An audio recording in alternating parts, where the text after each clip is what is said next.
సాయిశ్వరాచారి మరణించిన విషయం తెలుసుకొని బీసీ సంఘాలు పెద్ద ఎత్తున గాంధీ హాస్పిటల్ ముందు ధర్నా కార్యక్రమం నిర్వహిస్తున్నారు. సో పోలీసులు కూడా చాలా పెద్ద ఎత్తున చేరుకొని బీసీ సంఘాల నేతలను ఎక్కడికక్కడ అరెస్ట్ చేస్తామని చెప్పేసి చెప్తున్న పరిస్థితి. ఇది హాస్పిటల్, ఇక్కడ వేరే పేషెంట్లకు డిస్టర్బ్ చేయొద్దు అని చెప్పేసి పోలీసులు మొదటి నుంచి హెచ్చరిస్తున్న నేపథ్యంలో రేవంత్ రెడ్డి ఇక్కడికి రావాలి, ఖచ్చితంగా కాంగ్రెస్ పార్టీ బీసీ డిక్లరేషన్తో మోసం చేసింది అని చెప్పేసి తెలంగాణ ఉద్యమంలో ఏదైతే శ్రీకాంతాచారి చనిపోయాడో ఇప్పుడు బీసీ ఉద్యమంలో మరొక సాయిశ్వరాచారి అనే ఒక అబ్బాయి కూడా చనిపోవడం అయితే చాలా తీవ్రంగా కలిచివేస్తున్న విషయం అని చెప్పుకోవచ్చు. బీసీ సంఘాలు ఎక్కడికక్కడ పెద్ద ఎత్తున ధర్నా చేస్తున్న విషయం. అటు పక్కన బీసీ సంఘాల నేతలతో పాటు మహిళా బీసీ నేతలు కూడా చాలామంది పెద్ద ఎత్తున ఇక్కడ మోహరించారు. సో వాళ్ళని అరెస్ట్ చేసేందుకు కూడా పోలీసులు మొత్తం వెహికల్స్ అయితే పెట్టి రెడీగా ఉన్నారు. ఒక్కొక్కరిని లిఫ్ట్ చేస్తున్నారు. ఇక్కడ చాలా ఉద్రిక్తత నెలకొన్న పరిస్థితి. ఆందోళన చేస్తున్న వాళ్ళను ఇక్కడి నుంచి తీసేస్తే తరలించేందుకు పోలీసులు అయితే సిద్ధంగా ఉన్నారు. మరో పక్కన ఇప్పటి వరకు పోస్ట్ మార్టం చేయలేదు, సాయిశ్వరాచారికి ప్రభుత్వం బాధ్యత వహించాలని చెప్పేసి చెప్తున్న పరిస్థితి. ఖచ్చితంగా ఇది ప్రభుత్వ హత్య అని చెప్పేసి కూడా బీసీ సంఘాలు చెప్తున్న పరిస్థితి. చూస్తున్న విజువల్స్లో చూస్తున్నారు కదా, మొత్తం కార్యకర్తలను ఎక్కడికక్కడ అరెస్ట్ చేస్తున్న పరిస్థితి. చాలా ఉద్రిక్తత నెలకొన్నది గాంధీ హాస్పిటల్ దగ్గర. వేరే పేషెంట్లకు ఇబ్బంది రావద్దని చెప్పేసి వీళ్ళను ఎక్కడికక్కడ లిఫ్ట్ చేస్తున్న పరిస్థితి చూస్తున్నాం కదా. కార్యకర్తలు కూడా పోలీసులను మొత్తం నెట్టి వేసుకుంటున్న పరిస్థితి. చాలా పరిస్థితి దారుణంగా ఉంది. ఏం చెప్తారు బ్రదర్? జాగ్రత్త, ఖబర్దార్, సీఎం రేవంత్ రెడ్డి ఖబర్దార్. ఏంటి సార్, ఎవరికి వర్క్ చేస్తున్నారు సార్ మీరు? మొత్తం కార్యకర్తలను చూస్తున్న పోలీసులు ఎక్కడికక్కడ మొత్తం లిఫ్ట్ చేస్తున్న పరిస్థితి. కార్యకర్తల మీద జులుం చేస్తున్నారని చెప్పేసి కూడా కార్యకర్తలు ఇష్టారాజ్యంగా తరలిస్తున్న పరిస్థితి. మనతో పాటు బీసీ సంఘ నేత జాదల శ్రీనివాస్ గౌడ్ ఉన్నారు. అన్యాయం, అక్రమం, అన్యాయంగా అరెస్ట్ చేస్తున్నారు. ఇది నిజంగా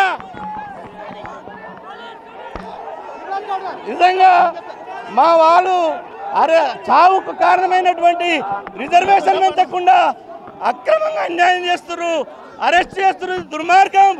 దీన్ని తీవ్రంగా ఖండిస్తున్నాం. ఎట్టి పరిస్థితిలో బీసీ ఉద్యమాన్ని ఆపేది లేదు. ఇప్పుడు ఆయనకు కుటుంబాన్ని ఆదుకోవాలి ప్రభుత్వం. రేవంత్ రెడ్డి చర్చలకు పిలవాలి. అదేవిధంగా ఇలా ఈ కుటుంబాన్ని ఆదుకోవాలి, లేకపోతే మాత్రం వదిలిపెట్టే ప్రసక్తి లేదు. ఇది అన్యాయం. ఖచ్చితంగా సాయిశ్వరాచారి కుటుంబాన్ని ఆదుకోవాలని చెప్పి చెప్తున్న పరిస్థితి. ఎందుకంటే సాయిశ్వరాచారికి సంబంధించి ఇద్దరు ఆడపిల్లలు ఉన్నారు, ఒక చిన్న అబ్బాయి కూడా ఉన్నాడు. సో ఖచ్చితంగా సాయిశ్వర్ కుటుంబాన్ని ఆదుకోవాలని చెప్పేసి చెప్తున్న పరిస్థితి. ఎక్కడికక్కడ నేతలను అరెస్ట్ చేస్తున్నారు. మహిళా నేతలను చూసుకుండా మహిళా నేతలకు సంబంధించి కూడా అరెస్ట్ విజువల్ చూస్తున్నాం. ఖచ్చితంగా బీసీల మోసం చేశాడు కాంగ్రెస్ బీజేపీ ఇద్దరు మోసం చేశాయని చెప్పేస్తున్న పరిస్థితి. సో ఎవరు కూడా మెట్ల దగ్గర ఇప్పుడు లేరు. మొత్తం ఎవరిని వెళ్ళనివ్వకుండా కూడా గాంధీ హాస్పిటల్ డోర్లు కూడా మొత్తం క్లోజ్ చేసిన పరిస్థితి. పేషెంట్లు కూడా పంపించే పరిస్థితి లేదు. చాలా ఉద్రిక్తత అయితే నెలకొన్న పరిస్థితి. మనతో మాట్లాడడానికి బీసీ నాయకులు ఉన్నారు. చూస్తూ ఉన్నారు పరిస్థితి. ప్రాణ త్యాగాలను కూడా లెక్క చేయని మొండి వైఖరి రేవంత్ సర్కార్ మొండి వైఖరిని బీసీలు యావత్తు తెలంగాణ బీసీలు గమనిస్తూ ఉన్నారు. ఇవాళ ప్రభుత్వం నుంచి ఎలాంటి హామీ దొరకలేదు. ఇవాళ ప్రభుత్వం నుంచి రేవంత్ నుంచి ఈశ్వరాచారి ప్రాణ త్యాగాన్ని కూడా లెక్క చేయకుండా ఈ మొండి వైఖరి ఏంటి? శాంతియుతంగా ఇక్కడ ప్రదర్శన చేస్తూ ఉన్నాము. మరి ప్రభుత్వం దిగి రావాలి, బీసీలకు హామీ ఇవ్వాలి. ఉన్న 23% 24% కూడా తగ్గించి 17% ఇవాళ పడగొట్టినారు. దీనికి ప్రభుత్వం సమాధానం చెప్పాలి కదా. ఎన్ని బలిదానాలు కావాలి, ఎంతమందిని పొట్టన పెట్టుకుంటుంది? వరకు కాంగ్రెస్ లీడర్లు ఎవరు దీనికి సంబంధించి ఎవరు మాట్లాడలేదు. ఎట్లా వస్తున్నారు? ఇదే కదా మేము కోరేది. ఎవ్వరు కాంగ్రెస్ నుంచి ఎలాంటి స్పందన లేదు. ఇది చూస్తా ఉన్నారు యావత్తు బీసీ సమాజం చూస్తా ఉన్నది. రేవంత్ సర్కార్ మొండి వైఖరిని ప్రశ్నిస్తా ఉన్నది. తప్పకుండా బీసీలు బుద్ధి చెప్తారు రేవంత్ సర్కార్కు. ఈ దమనకాండ శాంతియుతంగా ప్రదర్శన చేస్తా ఉంటే ఏమిటి ఈ దమనకాండ మీరు చూస్తా ఉన్నారు, మీరు గమనిస్తా ఉన్నారు. ఉన్నారు మీ పని మీరు చేసుకోండి, మా పని మేము చేసుకుంటాం. పోలీసులు ఎక్కడికక్కడ అరెస్ట్ చేసి తీసుకెళ్తున్న పరిస్థితి. కార్యకర్తలు కూడా మొత్తం అరెస్ట్ చేసి దగ్గరలోని పోలీస్ స్టేషన్లు కూడా పంపిస్తున్న పరిస్థితి. ఖచ్చితంగా రేవంత్ రెడ్డి దీనికి క్షమాపణ చెప్పాలి, రేవంత్ రెడ్డి దీనికి బాధ్యత తీసుకోవాలి. కాంగ్రెస్ పార్టీ బీసీ డిక్లరేషన్ పేరుతో కామారెడ్డిలో బీసీల ఓట్లు వేసుకొని అధికారంలోకి వచ్చిన తర్వాత బీసీలకు సంబంధించి గత ప్రభుత్వం ఇచ్చిన రిజర్వేషన్లు కూడా లేకుండా కేవలం 17% రిజర్వేషన్లు ఇచ్చేసి బీసీలను నట్టేయడం వచ్చిందని చెప్పి చెప్తున్న పరిస్థితి చూస్తున్నారు కదా. మొత్తం కార్యకర్తలు ఎక్కడికక్కడ ఆందోళన చేస్తున్నారు. కార్యకర్తలు వెళ్ళనీయకుండా కూడా పోలీసుల వెహికల్స్ కూడా అడ్డుకుంటున్న పరిస్థితి మొత్తం పోలీసులు కూడా చాలా పెద్ద ఎత్తున ఫోర్స్ అయితే అప్లై చేయడం జరుగుతుంది. ఎక్కడికక్కడ కార్యకర్తలు దొరికినట్టు వ్యాన్లో ఎక్కిస్తున్న పరిస్థితి, చాలా ఉద్రిక్తత నెలకొన్న పరిస్థితి.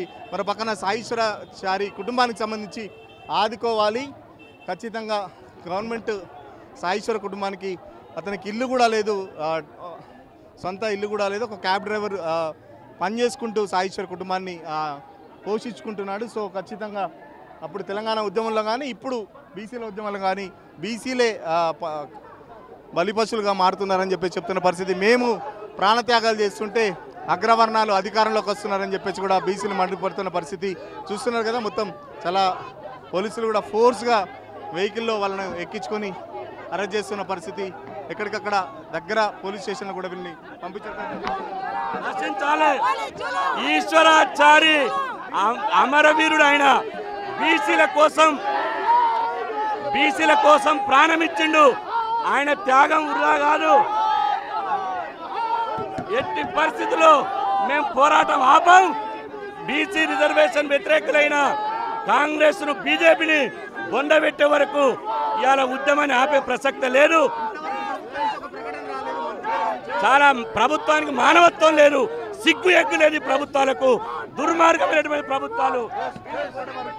దాదాపు నిన్న సాయంత్రం ఇన్సిడెంట్ జరిగితే ఇప్పటి వరకు ప్రభుత్వం నుంచి మంత్రి కానీ ఎమ్మెల్యేలు కానీ ఒక్కరు కూడా స్పందించలేదు. కనీసం కాంగ్రెస్ ప్రభుత్వానికి మానవత్వం లేదని చెప్పేసి బీసీ రిజర్వేషన్ ఎట్లా ఇవ్వలేకపోయారు. కనీసం బీసీ రిజర్వేషన్ల కోసం ఒక వ్యక్తి చనిపోతే దానికి సంబంధించి ఇంతవరకు ఒక సంతాప ప్రకటన కానీ ఇక్కడికి వచ్చి పరామర్శించడం కానీ కూడా చేయలేదని చెప్పేసి బీసీ సంఘాల నేతలు అయితే మండిపడుతున్న పరిస్థితి. పోలీసులకు ఎక్కడికక్కడ మీడియాను కూడా వదలలేని పరిస్థితి, మీడియా మీద కూడా జులుం చేస్తున్న పరిస్థితి. చాలా పెద్ద ఎత్తున పోలీసులు కూడా ఫోర్స్ ఉపయోగించి ఇక్కడ మొత్తం పరిస్థితిని అయితే క్లియర్ చేశారు. ఇది ఓవరాల్గా కంపల్సరీ సాయిశ్వరాచారి కుటుంబానికి అన్యాయం జరిగింది. సో న్యాయం జరగాలని చెప్పేసి కూడా మనతో పాటు విశ్వకర్మ నాయకులు ఉన్నారు మాట్లాడడానికి. సార్ ఇది చాలా దారుణం అండి.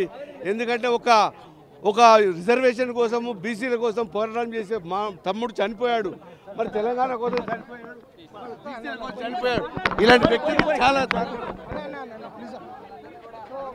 కనీసం మీడియాతో కూడా మాట్లాడించలేని పరిస్థితి, మీడియాతో కూడా మాట్లాడకుండా మొత్తం అరెస్ట్ చేస్తున్నారు ఎక్కడికక్కడ పోలీసులు. నిన్నటి నుంచి కూడా ఇంతవరకు ఒక్కరు మంత్రులు కూడా చూస్తున్నారు కదా. మహిళా కార్యకర్తలు కూడా చాలా ఫోర్స్గా వ్యాన్లో ఎక్కిస్తున్న పరిస్థితి.